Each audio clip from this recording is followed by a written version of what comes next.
Hello, this is Justin Scott with the Lowell Ledger, backed by popular demand with Lowell Wrestling head coach RJ Boudreaux after a great weekend of wrestling. So, RJ, the biggest takeaway from this weekend, obviously 14 wrestlers going to state, an impressive feat. Is that a team goal that you guys openly talk about?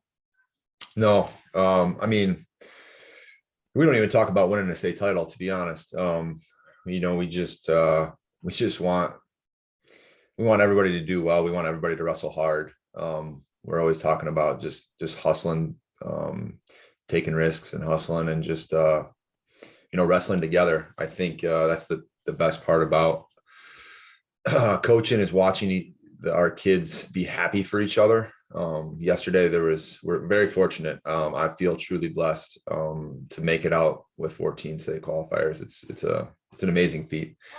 And the way it happened, there were some matches that were, came down to overtime, or Tacho Gonzalez got a takedown in the very last second, and when that happened, I turned around and there was I get choked up even talking about it. You turn around and I seen youth wrestlers, dads, parents, all of his teammates just went crazy. And that's why I do this. It was the best part about yesterday for me. Same thing with Bryson Vandermeulen when he qualified. And, it's just, you'd like to win everything by 15 points, but sometimes it's a 1-point match in overtime or something like that. And those were all the excitement that comes through, and you get to see people's raw emotion. You get to see kids being happy for each other. That is just special. But I don't think, to answer your question, it's like, no, it's not something we talk about. We want to win every position and win every match. It's just that doesn't happen, but we're just normal high school kids trying to wrestle hard. And fortunately our guys had some energy, some mental energy to pull off some crazy matches yesterday. Follow-up question. So some people might think, going 14 for 14 means, Lowell had an easy region. I felt like that was the exact opposite, because there were some loaded teams there, Middle of Thornapple Kellogg, Whitehall, Allendale, even some teams without a lot of kids there that still had some studs from tradition-rich programs like Sparta and Greenville. Like, it's a pretty tough region. So what propels this program to make the move from kind of what was the normal, 8, 9, 10 guys to, this big step of getting up to 14 guys? Well, 8, 9, or 10 is crazy. And to have the expectation for us to, get 14 through every time. And I think that's a standard now that we've set for ourselves, which is crazy. Getting more than 3 state qualifiers is a great accomplishment for any program. And it's not to take away from any schools that do that. I honestly don't know. It's just progression over time. Success kind of breeds that. And, I think there's expectations for guys that to make it to the state finals, but it's certainly not our expectation for anybody. We definitely want to try to do that. We want to put every kid in position to do well. But yeah, it was a tough region. It was a very tough region. There was a lot of good wrestling. The finals had some really good matches and a lot of ranked guys. And yeah, 14 out of that region is super impressive. And we do have a really good team. And they wrestled well yesterday. So hopefully we can keep that going. Craziest match of the day, I felt like, was Tacho's blood round match, which you kind of mentioned. Kind of just walk me through that roller coaster. Well, Tacho got off to a rough start, kind of losing to a kid that we thought he was going to beat and beat handily, and just got in a weird match where he took some risks that didn't pay off and found himself losing his first match, and then had to win one to get into the blood round, and then was in the blood round. He's wrestling Kyan Larson from Sparta, who, coming into districts, he was undefeated. Tacho was his first loss of the year last week in districts, and that was his only loss because he ended up taking third. So, coming into that match, he wanted to avenge his loss, I'm sure. And avenging that loss would have brought him to the state tournament. And his kid's a very good athlete, very good wrestler. And, Tacho was back and forth. I think there was probably 3 different lead changes in the match. And there was 10 seconds left. I think the kid was noticeably tired. And Tacho maybe wasn't, and he was trying to hold on. And Tacho kind of went for broke and tossed him to his back with 1 second left on the clock. So it was a crazy way. And that was our first kind of blood round match. We had 4 blood round matches. So you had Tacho, Vandermeulen, Easton Lyons, and then we finished with Nate Cleaver to go out to be all state. And that was a great, great way to start it. The gym was very intense. I think it was our crowd versus everybody else, and people were really into that match. And it's just a great opportunity for somebody like Tacho, and for our program and our kids to kind of have that opportunity to have an intense match going into this coming week, which is the team state tournament. There's going to be a lot of those. It's going to be, we're going to get used to where you can't even coach because they can't hear you out on the mat, because it's going to be so loud. So it was kind of like that atmosphere, which it's nice to have a week early. You had 2 weight classes with regional matchups of both Lowell wrestlers. So as a coach, what's going through your mind when something like that happens? Well, you're proud that you have 2 guys in the finals. So at 103 and 140, we had 2 guys in the finals. That's 4 state qualifiers in 2 weight classes. So it's a good problem to have. And those guys train together. That morning we got there early, and Carter Chahaki and Landon Musgrave warmed up together. They see each other. They've been friends for the last, I don't know how many years, wrestling in the youth program together. And it's definitely something we talk about. Like it's weird. It's awkward. Those guys both have dreams of being a state champ and goals of being an individual state champ. And they're standing in each other's way for it. So you just sit back and watch them wrestle. And I kind of want to coach, and our other coaches want to coach, because it's just a natural thing where you see a guy make a mistake and you can't really give advice because you're coaching against your other kid. And it's just it's a good position to be in. We had it last year in the state finals, the first time ever in Lowell, with Carson Crace and Doak Dean. And again, you just got to sit back and be thankful that you got 2 athletes that can make the finals of a tournament. It's a good problem to have. Yeah, jumping off that, I think Carson Crace is such a unique story. Like last year, he gets the state finals, and only to go against his teammate, a senior, Doak Dean. He lost a close match, and I remember we talked about it a bit. But how's that process, been for him? Since then, this past fall, he was out in the football field, and now he's back in the wrestling individual state tournament, looking to go pretty far. Yeah, I mean, Carson's gained 30 pounds. He was a 160 pounder last year, and now he's at 189. So that's been, I think, probably a challenge to bump up 2 weight classes and handle that size difference. And I think he's done a good job of it. But like, he's wrestled, if not one of the most toughest schedules out of anybody on our team. We were worried about him being above 500 going into districts and being able to get seated. And obviously he's won his district and regional, and he's one of the top ranked kids, but he just had a rough stretch when he had some sickness that he had to overcome, and throughout the year. So it's just, he's starting to click on all cylinders, and there's no better time to be wrestling good than right now. And I think he's excited about his chances of wrestling well at the state tournament and helping his team try to win a team state championship. So Carson's just a great teammate, though. He was a great teammate for Doak, and Doak Dean helped Carson get to where he's at. And Carson, unfortunately, has to wrestle Carter Blau every day in practice. Not unfortunately. I mean, he's actually fortunate, but Carter Blau is a full size 215 and has to kind of manage his weight to get there. And that's, another 25, 30 pounds that he has on Carson. So, but, Carter needs that, and Carson's got to be the guy to give it to him in our room. So, he gets better every day, every practice. He's very intentional, and he's just a really good teammate, though. He wants his guys on the team to do well, and he really cares about them. And he's just, our coaches love him because he's a great guy to talk to.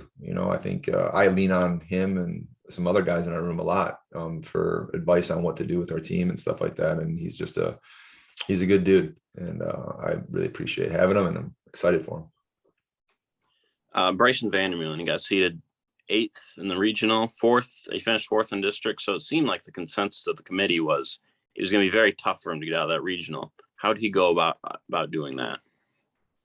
I think just taking one match at a time, and I think having the support of his teammates was really important, because there's a lot of pressure for the guys in the blood round. You don't want to be the one guy that doesn't go to states, right? And he knew that when we put somebody in the lineup, we have an expectation a little bit of to maybe try to make it right. We talked about that a little bit earlier, and it's not something we really talk about. It's just something that's a given. And, I think Bryson just taking one match at a time, Max Panak and Josh Cooper, deserve all the credit for Bryson. Bryson obviously deserves a lot of credit, but as far as the coaching staff goes, they worked a lot with him these last few weeks.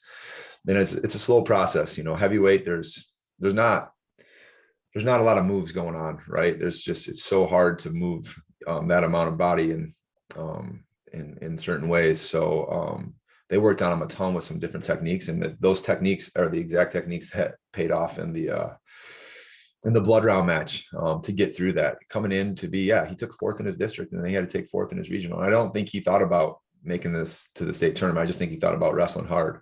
And when our team went crazy, it was so cool to see our guys go nuts. I don't think there was a happier person in the gym than Carter Blau. He was going absolutely crazy when Bryson won. And that's just cool to see because, Bryson gets his butt beat by Carter Blau on a daily basis. He's had a lot to do with that, and they're friends too. So it's just, I don't know, it makes it all worth it when you see things like that. Last individual question. There's some really great freshmen on this team, a really good freshman core. What sticks out to you about this group? Well, it's our freshmen are great. But I think what sticks out to me about the group of our team is our senior leadership. So I'm hopeful, and it's usually what happens is that these freshmen can realize and look at what our seniors are doing, and hopefully replicate that and maybe improve on what our seniors are doing when they're going to be called on to do that in a few years. But guys like Nate Cleaver, James Link, Ramsey Mushler, and Carter Blau, and some of these guys that were there yesterday leading those guys. I'm probably going to leave somebody off, but those guys just stick out to me a little bit. But it's just the seniors do a great job of running our room. It's like we get to put this time of the year in practice. I don't really have to do a lot of coaching because those guys are coaches in the room, and coaches on the mat helping those guys. I think of like Ramsey Mushler and Owen Sigorski, who's a freshman, made the finals yesterday. They wrestle almost every day together, and that's a senior with a freshman going at it. And I think Owen already is appreciative of the relationship he has with Ram in the wrestling room. So it's just good for Ramsey to be able to kind of give something back to guys like that. But we have some really good athletes in that group. The 4 state qualifiers that are freshmen with Chahaki, and district and regional champ, and Musgrave is a super good wrestler. Really good athlete. And then Jackson Bloom is, man, he's fun to watch. I don't know when the last time that kid's been taken down, but he's got a great attitude, and he's a great leader already. I think some of the seniors on our team are already look to Jackson for some leadership because they understand the kind of wrestler he is and the way he thinks and goes about things. So, and Owen Sigorski's, he's going to have a bright future. He's wrestling some really good guys, and he's able to keep it close with Ashton Corson. I just think he wants better for himself, and I think he's got big plans for the individual state tournament, but he's got some work to do, and I think he's ready for that work. But it's a great freshman group, a lot of firepower, and they're gonna be a good class. So they got some work to do though. Team regional. I know Thornapple Kellogg's a good team. I think they were ranked 8th in the state last I checked. They had plenty of guys go deep in the individual regional. What were your thoughts on the evening at team regionals? Got the job done. It was the TK is a very good team. Really good. So they're one of the better teams in the state. They deserve to be at the state tournament for sure. And they're well coached. And I don't know. I like the small towns like that. The small town public school where kids have been wrestling for many years together. And I just feel like they deserve that team state tournament. But unfortunately, we had to meet them in the regional. But they're a good group of kids, and it was a fun night because there were some matches where, had a loud gym. You had guys going back and forth. You had parents in the stands bickering back and forth at each other and out the refs. And it's kind of fun when that stuff's going on, and it's a big duel, and there's some really good matches, and it was a lot of fun. It was a good experience for us. So yeah, it was a great night of wrestling, and I'm glad that we had somebody like TK to push us. Yeah, so it was 41-9. Duel was clinched mathematically at that time. That run from 189 to 119, you guys scored 35 out of 36 possible points. So that obviously went very well there. From there, Thornapple Kellogg went on a 15-2 run to end the match, kind of make it a little bit closer. What lessons were you able to take from that run there? And was it kind of a wake-up call for the team that, things won't always go your way? Yeah, it was a good thing to have happen, because there was a weird thing that happened, and that stuff's going to happen. I mean, we can't always control it. Owen Sigorski was, up by 10. It was like 8-0 or 10-0. And, returned a kid who was a regional champ yesterday. So he's dominating a really good kid, and the ref called a slam, and, there's nothing we can do about it. We think it wasn't a slam. It doesn't really matter. The kid didn't get up, and that's 6 points for them and none for us. And it's a 10 to 11 or 12 point swing, however you want to look at it, depending on what he would have done to that kid. And it just gave you a little pit in your stomach, because you're like, oh, something just got taken from us that we couldn't control. And I think it just shows us why it's really important that we just continue to focus on the things we can control, and to really focus on those things. So things like, making sure we're checking guys in right, making sure we're not taking our straps down, just the little things where you can get a team point taken away.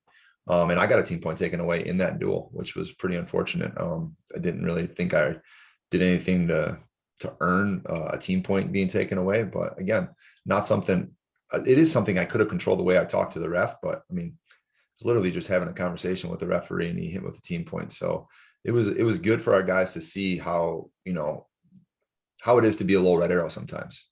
Being a little red arrow comes with some responsibility. We might get treated a little bit differently than some other teams. And that's just a responsibility that I think we have to realize and be, flattered that we have that kind of responsibility. So, but, that's why I think it was a good night. It gave us something to improve on and get us ready for a big weekend. Looking ahead, team states this weekend, Friday and Saturday, you got to see Whitehall regional. Them and Gaylord are unbeaten. Goodrich has always wrestled Lowell tough. What are your thoughts coming out of a tough team regional into what will certainly be a challenging state meet? Yeah, I mean, we're going to be prepared. So we're going to have Brother Rice first round Friday at 6:45, and we're going to get ready for them. And we have in the same half bracket, you have Gaylord and Monroe Jefferson. We saw Monroe Jefferson last year in the semifinals, and we have obviously a lot of familiarity with Gaylord. So it's something we're prepared for. And Whitehall, yeah, we got to see them. So they're good. They're a good wrestling team, and Goodrich is really good as well. I didn't mention Mason, and I can't think of the other team that I'm missing right now, but St. Joe. So they're on the other side of the bracket. So unless those guys make it through, we won't see them. But I'm going to get together. Well, I've already done it, but we've already got together with our coaching staff, and we're preparing for every possibility of team that we might see. And our kids aren't going to worry about that. Our kids are going to worry about themselves and get ready for wrestling, and just kind of, relax for a little bit and then get ready to work once next week starts. And we're just excited, man. I really hope the town of Lowell is excited as well. I think they are. I know they are. I know we travel well, but I just hope that they're ready to go. They marked their calendars for this Saturday, and are going to be down there to support us. Yeah, looking forward to it. All right. Well, I appreciate your time, RJ, and good luck against Brother Rice on Friday. Thank you. Can't wait. And I appreciate what Lowell Ledger does. So appreciate you. And we'll see you guys down there. All right. I'll be there. Sounds good.